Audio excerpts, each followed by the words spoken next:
2022 aura été l'année de toutes les incertitudes et d'infime espoir sur le plan économique en Afrique.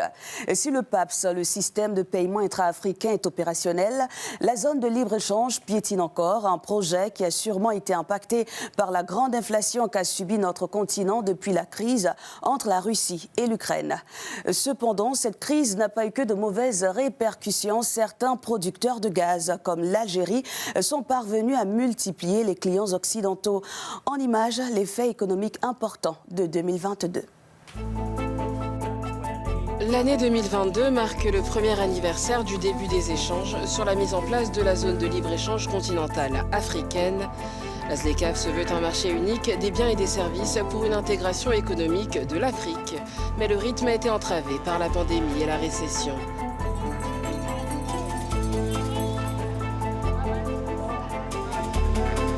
En février, les dirigeants africains et européens se sont réunis à Bruxelles pour un sommet présenté comme une aube de la coopération bilatérale. Malgré les promesses de faire mieux, les anciennes habitudes ont défini en grande partie les relations entre les deux continents. L'Europe étant toujours préoccupée par la Russie, reste à voir si les discours seront à la hauteur des ambitions.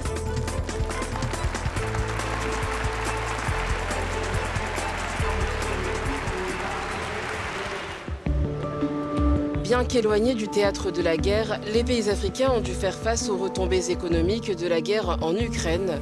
Les prix des carburants et des denrées alimentaires ayant augmenté de façon remarquable. Pour faire face à la crise, plusieurs dirigeants africains se sont rendus en Russie afin de négocier le déblocage des céréales. Quant aux pays de l'Union européenne, ils se sont rués sur les pays africains pour assurer l'approvisionnement en gaz, une aubaine en quelque sorte. Et parlant de gaz, le Mozambique a rejoint le club très fermé des exportateurs de gaz cette année. Voici ce que disait son président. Aujourd'hui, le Mozambique entre dans les annales de l'histoire mondiale comme l'un des pays exportateurs de GNL, qui en plus de représenter une source d'approvisionnement alternative, contribue largement à la sécurité énergétique des pays les plus consommateurs. Para a segurança energética dos países de maior consumo. Avant même la guerre en Ukraine, les économies africaines avaient du mal à se remettre de la pandémie. L'économie mondiale s'étant littéralement arrêtée, les pays se sont retrouvés dans l'incapacité d'assurer le service de la dette. Pendant ce temps, la Réserve fédérale a resserré ses taux d'intérêt après la guerre d'Ukraine, les emprunts devenus plus élevés, poussant la Zambie, la Tunisie, l'Éthiopie et le Tchad, entre autres, à se tourner vers leurs créanciers ou le FMI pour un allègement de leurs dettes. En juillet, la République démocratique du Congo est devenue le 7e membre de la communauté d'Afrique de l'Est. L'entrée du Congo a étendu le marché est-africain à 300 millions de personnes et fait grimper le PIB de la région à 250 milliards de dollars. Le peuple congolais ne veut pas seulement se contenter des bénéfices d'un commerce intracommunautaire, mais il aspire d'abord et surtout à entretenir des relations fondées sur la paix et la sécurité de tous. Après plus de 10 ans de construction, Addis Abeba a commencé à produire de l'électricité à partir de son barrage de la Renaissance en février.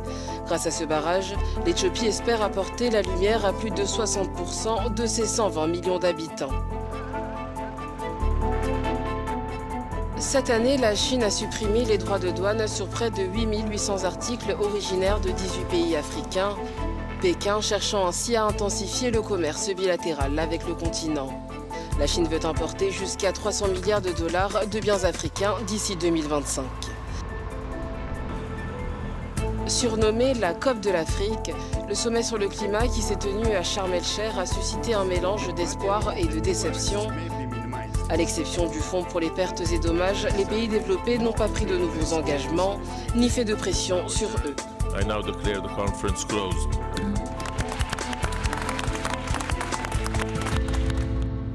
Si les perspectives du FMI pour le continent en 2023 sont moins réjouissantes, certains pays africains pourraient tirer leur épingle du jeu grâce à la richesse de leurs ressources. Bonne année 2023 sur Africa News et africanews.com.